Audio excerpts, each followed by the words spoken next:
Hey, what's up, soldiers? Chris here, caribbeanpot.com. Always a pleasure to have you all here in the kitchen with me. Meat-free Monday. It's been a while, but found something in the garden. Take a peek at this. And during the springtime, what you're looking at here is Seim. And there's two varieties. It's a lovely bean with a sort of a bitter aftertaste. I wasn't so much of a huge fan of it as a kid growing up in the islands. But I planted these seeds here back in the spring. Didn't do anything at all, and I just left it alone amongst the Jamaican callaloo here, and there's quite a bit on the bush to pick. We're enjoying some nice weather here in Canada, I must admit. Usually by now it's super cold, but before it gets any more cold, because I think it's going to frost tonight, we're going to harvest these, and I'll show you guys how to make an awesome vegan dish. Vegetarians, vegans, you're going to love this one, yeah? Yeah, so it's a coconut curry seim recipe. We're going to put some potato in there just to make it stretch and have, you got to have for everybody. You can't be selfish. Cook for everybody, man. Meat-free, vegan, vegetarians, gluten-free too. Vibes it up, man. And seim is one of those things that's very labor-intensive because if you notice what I'm doing here, I'm trimming off the outer skin, and I'm going to chop it in three, depending on the size of it, and I'll just explain what I mean. I don't know if you can see this sort of tough exterior on the outside here, the edges. Now what you can do, you can pull it and pull it back like that, like those little strings, but even after you do that, it will still be tough after you cook it. So you want to sort of remove it with a paring knife, discard that, like so.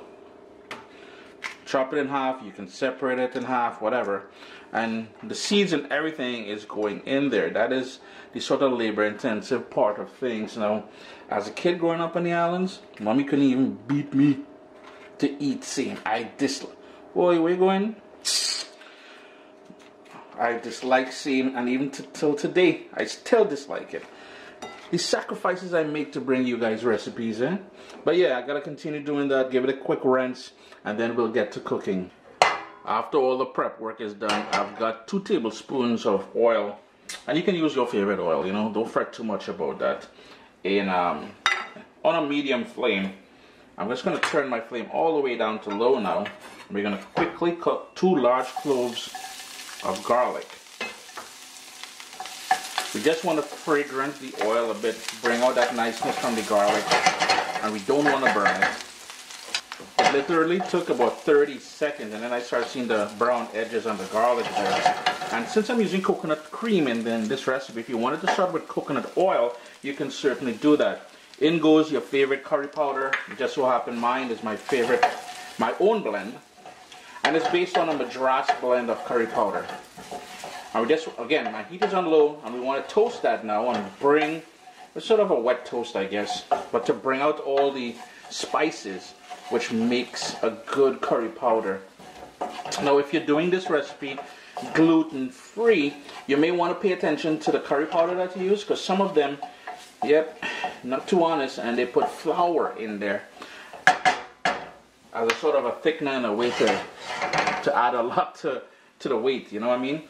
2-3 minutes, we just want to cook out the rawness of the curry.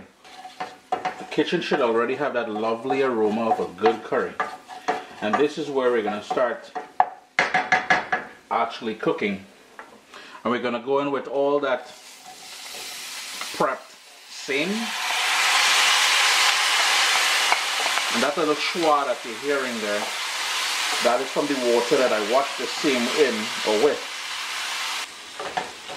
At this point is where you would turn up your heat to about a medium high, and you want to start deglazing the bottom of the pot here.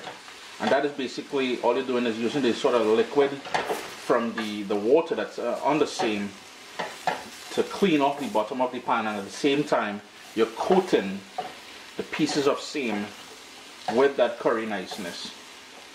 There's pure wickedness in here, pure wickedness, I'm telling you.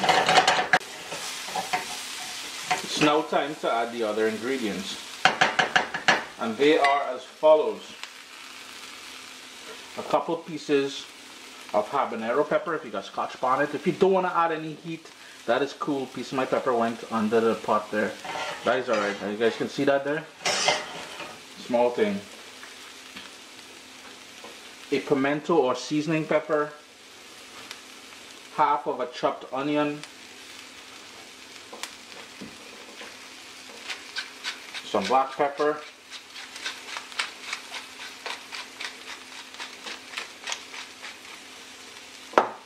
Salt.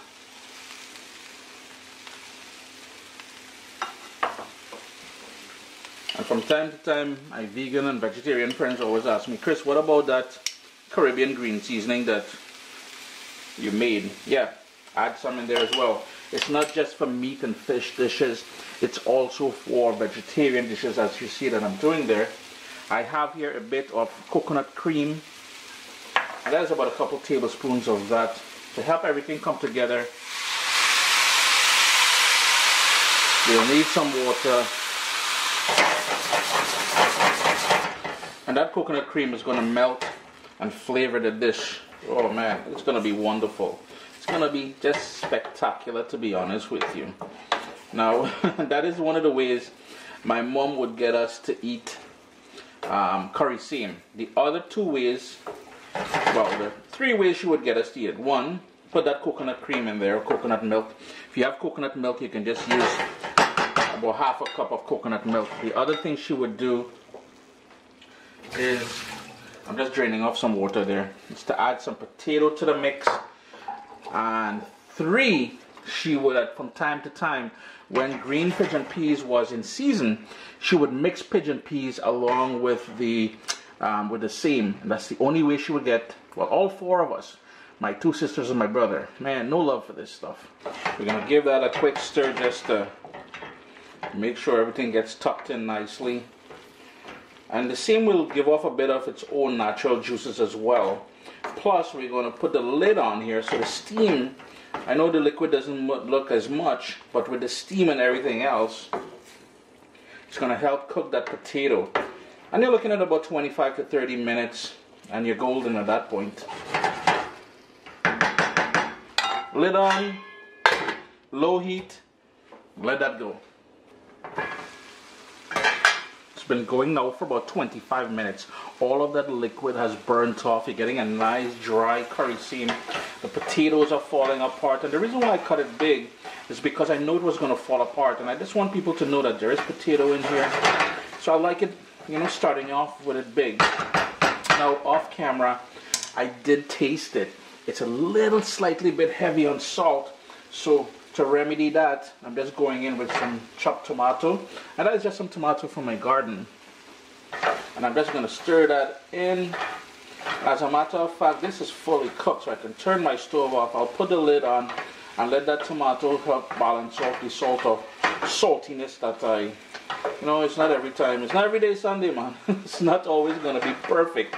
Chris here, caribbeanpot.com. A wonderful vegan, vegetarian, gluten-free dish, meat-free Mondays. I made a little bit mess on the stove, but that's normal. Always a pleasure having you guys here in the kitchen with me. Give this one a try. If you cannot get seim as I have here, well, check the Asian stores as well as the Caribbean markets. You'll find it in there if anything. If not, string beans, bodi, yard bean, French beans, all those things would work. Always a pleasure, man. What's up, soldiers? Don't forget to click subscribe. If you've already clicked subscribe, hit that bell notification thing. I want to all you missing out on the new videos, man. Come on, click.